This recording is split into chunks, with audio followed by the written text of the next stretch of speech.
زخموں سے تڑپتے ہوئے ایک شخص نے پانی مانگا اور وہ سخت پیاس کی شدت میں مبتلا تھا اور العطش پکار رہا تھا، تو کوئی چھاگل میں پانی لے آیا اور وہ پانی اس کی زندگی برقرار رکھنے کا ذریعہ ہو سکتا تھا۔ جو ہی اس نے وہ آب خورا اپنے ہونٹوں کے قریب کیا تو دوسرے زخمی کے تڑپنے کی اور اس کی بے تابی کی صدائیں بلند ہوئیں اور اس نے بھی العطش پانی پانی پکارا، تو اس نے وہیں سے وہ آب خورا چھوڑ دیا اور کہا کہ یہ میرے اس بھائی کو دے دیا جائے۔ وہ پینے لگا تو تیسری جانب سے آواز آئی تو اس نے وہاں بڑھا دیا، تو اس طرح وہ 7 جگہ سے گھومتا رہا اور وہ پیاس سے جان دے دیتے ہیں لیکن ترجیح دوسرے بھائی کو دے رہے ہیں۔ یہ تھا دوسرے کے لیے پسند کرنے کا جذبہ، اور آج ہماری صورتحال اس سے مختلف ہے۔ اس لیے آج ایک ماں کے بیٹے، ایک باپ کے بیٹے ایک دوسرے کے لیے سینوں میں نفرت رکھے ہوئے زندگی کو کتنی تلخی سے بسر کر رہے ہیں۔ زندگی محبت سے گزرتی ہے، نفرتوں سے نہیں گزرتی۔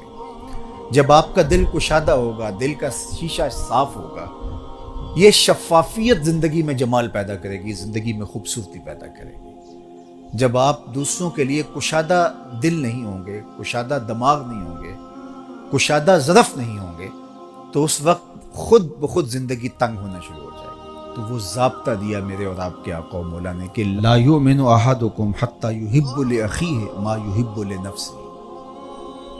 خوبصورت معاشرت کی ضمانت ہے حضور علیہ السلام کا یہ فرمان۔ یہ دلوں کی تختیوں پہ نقش کر لیجئے اور اس کو زندگی کا منشور بنا لیجئے۔ زندگی سوکھی بھی ہو جائے گی اور آپ ایک نافع وجود کی شکل میں اس معاشرے کا حصہ ہوں گے۔ اور وہ کیا ہے؟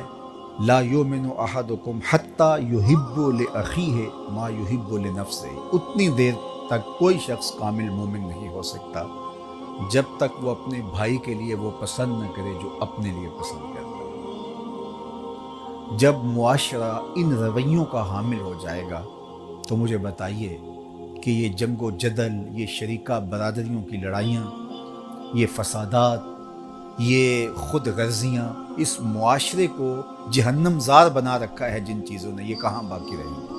صرف یہ حدیث حسن معاشرت کی ضمانت ہے اگر اس پر میں اور آپ عمل پیرا ہوں۔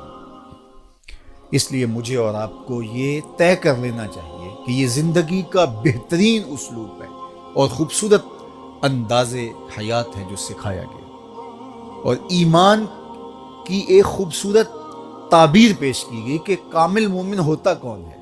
ہم نے ایمان، صوم و صلات کو قرار دے دیا ہے۔ اس میں کوئی شک نہیں کہ صوم و صلات کے بغیر ہمارا دین مکمل نہیں ہوتا، لیکن جس طرح صوم و صلات، عبادات اور دیگر چیزیں ہمارے اوپر لازم اور ضروری ہیں، رویوں کی خوبصورتی بھی اسی طرح ہمارے اوپر لازم اور ضروری ہے، اور اس کی جو تربیت ہے وہ ان اصولوں پر ہوگی۔ تو آئیے میں اور آپ ذرا اپنے اندر جائزہ لیں کہ ہمارے وجود کی وجہ سے، ہمارے انداز کی وجہ سے کسی دوسرے کو تکلیف تو نہیں پہنچ رہی، اور ہم کیا جو اپنے لیے سوچ رہے ہیں وہ دوسروں کے لیے سوچتے ہیں یا نہیں سوچتے۔ خوبصورت انسانی رویے اسی معاشرت میں پنپتے ہیں جب اس طرح کی سوچیں نشو و نما پاتی ہیں، اور اس کے مقابل جب خود غرضی کا مزاج پیدا ہوتا ہے تو پھر معاشرہ انسانوں کا معاشرہ نہیں رہتا، وہ وحشیوں کا اور درندوں کا معاشرہ ہو جاتا ہے۔ اس لیے یہ حضور علیہ السلام کا فرمان